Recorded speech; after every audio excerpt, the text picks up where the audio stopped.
Well, it's time again for In the Circle. And today we have Mat Mundell, 11th year head coach at Evansville. And coach, it looks like you're off to a pretty good start, have some tournaments under your belt. And so tell us a little bit about, evaluate your team at this point. And I know it's early, but tell us a little bit about your team, maybe what you thought you had coming in and where you are now.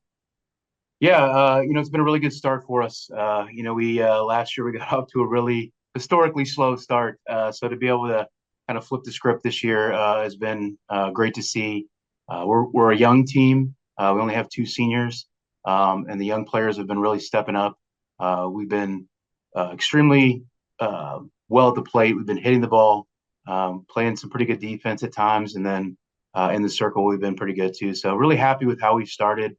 Played some tough competition, got some big wins. So hopefully we can carry that momentum here into conference play here in a week or two. Well, you mentioned your young team, and just looking at your statistics, looks like the freshman class that has come in, they're making an impact. Just talk about the class in general and what they've meant to this team so far.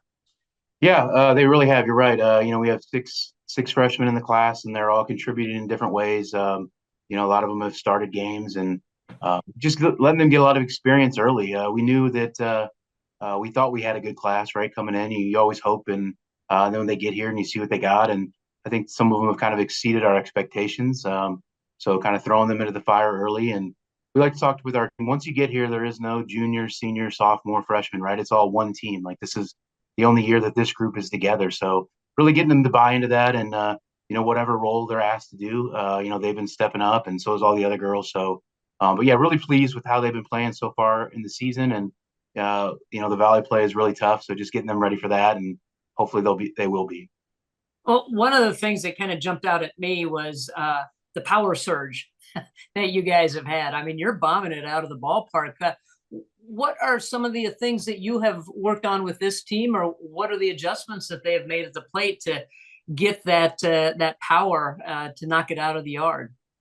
Yeah, so far this year we have 27 home runs. I think we had 27 home runs all of last year, through 18 games. So it's something we really focused on in the fall. We kind of changed our hitting style. We focused a lot more on not necessarily home runs, but our goal was to try to lead the Valley in doubles. And we think if you swing for doubles, then home runs will happen in the production. So we've done a lot of different training that we haven't done in the past. We've used a lot of heavy balls. We hit a lot of baseballs, wood bat stuff.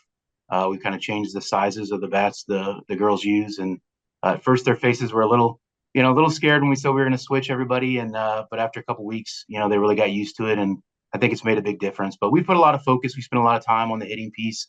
That was something we want to be better in, and Janae Riley, one of my assistants, has really been working hard with the ladies on that, and they've all kind of bought into what we're trying to do, and we're seeing that success early. Well, Morgan Adams is leading you in home runs, and now didn't play last year. So talk about her story and how she's built that power and what her situation is. Yeah, Morgan came to us as a transfer, last year, actually. She started her career at another school. High school, she was a home run hitter in the state of Nebraska. I think she led her senior year. Last year, right before school, she had an ACL tear. So she ended up having a red shirt last season. So she's worked really hard last year, rehabbing to get back, and worked really hard over the summer. We were hopeful that she was going to be a power hitter for us, but yeah, she's had an unbelievable start, and just happy for her and her journey. To get here to Evansville and be able to get on the diamond, and yeah, I think she's got 8 home runs so far. Puts her up there in the top in the country, and she's really focused on pitch selection, right? She's got a lot of home runs with 2-0 counts, things like that. So really hunting her pitch and knowing what she does well, and having that early success is awesome to see for her. Really happy for her. Well, one of your veterans, Taylor Howe, was Player of the Week a couple weeks ago, and just talk about her journey as well and how her game has evolved and what she means to this team. Yeah, Taylor's been a huge piece since her freshman year, a junior now. So she's had to be behind the plate the last couple of years, right? And I think, as a catcher, that can sometimes hurt that offensive production. She's always been, a good hitter, but now we got her playing third base. She's playing really, really well at third. And I think that's helped her offense too, not being behind the dish every day. I think it's kept her legs fresher. And you're kind of seeing that success, for her offensively too. So But she's been a big piece, kind of a leader for us, and one of those girls that just play anywhere you ask her to play on the diamond. And I think she's a little bit happier probably being back at third base now this season. And yeah, hopefully she obviously keeps that success going as well. Well, this program is called In the Circle, so let's talk about your pitching staff. What do you have there? It looks like, again, maybe one of your freshmen kind of leading the way in the circle, but just talk about your staff in general. Yeah, so yeah, the freshman you probably mentioned is Kate Ridgway, left-handed pitcher. Has done a tremendous job. Had a great start last weekend against Kentucky when they was able to keep them off balance and get the win for us there. But yeah, she's done a really good job. The kid from just up the road, Sullivan, Indiana. So pitched a ton in high school, so we knew kind of that she had that ability, and she's really worked with Coach Gillis, our pitching coach, and made some tremendous strides. During the fall, you saw, but then when she got back from Christmas break, she really kind of took off. Another one, Ellie Jarrett, who's been here now as a junior, is having a really good season as well. Has changed some things in her mechanics and things with Coach Gillis, and she's having some success.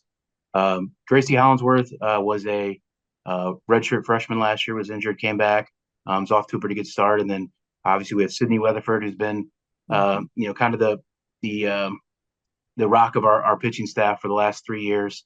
So to have her back is a big plus. And then Cassidy Gall, another freshman for us too, that we think has a lot of upside. So we have 2 lefties, 3 righties, and I think that kind of gives us that advantage, having those lefties and stuff, and having 5 pitchers. I think we're 5 pitchers deep, and I think in today's game, it's you're going to have more of a pitching staff as opposed to the days where you just rode one pitcher the whole time. So we like the different mix that they give us, and they're all they keep working hard and getting better each time they go out in the circle.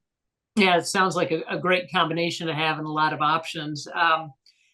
Just a couple weeks away before you start regular season conference play, and you get off with conference season starting off with Northern Iowa at home. How do you think the Valley stacks up this season? What are your thoughts on how that season is going to unfold? Yeah, that's a great question. The Valley lost a lot last year. There were some really good seniors that graduated, some players who'd been, the top for a while, right? So to see them go, and then it's hard to tell, preseason wise, because we all play different schedules, right? So some people play maybe a little bit more challenging. We got some, new, like you say, new players, freshmen stepping up in different areas, and then for us being at home week 1 is nice to have. We don't have to go to Northern Iowa, right, which is good, but they're going to be tough. They're always, one of the top teams in the conference to have to face. So it'll be a good test for us early. But I think the Valley's really wide open this year. I mean, last year you saw, 1 through 12 was pretty close going into that very last weekend, and I expect the exact same thing this year. I don't think you're gonna have any team that runs away with things. And I think any given game, I think anybody can beat anybody in the Valley, and I think it's up for the grab. So whoever plays best throughout the regular season, I think has a chance to really win this thing. Well, it's not too far away, and it'll be May before we know it. So, Coach, good luck as you head into the conference season, and good luck over the next couple of weeks with tournaments and play before you get into conference play. So, thanks for joining us this morning, and good luck, and we'll see you down the road. Yeah, thank you. I appreciate you for having me on, and yeah, we'll hopefully see you at the tournament at the end of the year.